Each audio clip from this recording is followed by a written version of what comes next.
रसूल करीम मोहम्मद बिस्मिल्लाहिर्रहमानिर्रहीम। अस्सलाम वालेकुम दोस्तों, उम्मीद करता हूँ सब खैरियत से होंगे। पीरा एक नई फोर्स बनी थी और जिस वक्त ये नई नई बनी और इसका अमली इक़दाम शुरू हुए तो सुनने में यह आया था, खबरें ये आई थी, रिपोर्ट ये मिली थी, बताया ये गया था कि ये माफिया के ख़िलाफ़ एक्शन लेगा।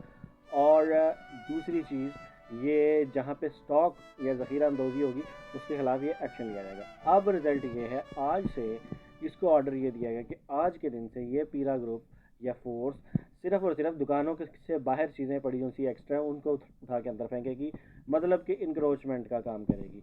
और रह गया माफियाज़ के ख़िलाफ़, तो मुझे तो यही लगता है कि माफियाज़ का सोचा होगा, अच्छा चीनी माफिया, आटा माफिया, घी माफिया, तेल माफिया, ये तो हम आप खुद ही हैं, ये हमारे खिलाफ़ एक्शन लेगी। नहीं नहीं नहीं नहीं, गरीबों के ख़िलाफ़ करवाना था यार कार्रवाई, तो इन्होंने वो काम किया।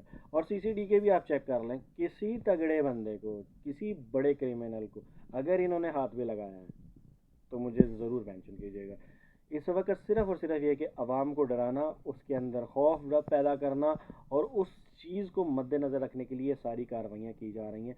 प्रॉपर एक्टिविटीज़ कहीं पर कोई भी नज़र नहीं आ रही और अवाम के अंदर इतनी बेचैनी पाई जा रही कि जो बंदा अपनी जॉब, बिज़नेस या दिहाड़ी के लिए जा रहा है, उसको डर ये है कि शाम को वो जब आएगा तो वो फारिग होगा और खाली हाथ होगा। नेक्स्ट वीडियो तक मुझे दीजिए इजाज़त। अल्लाह हाफ़िज़।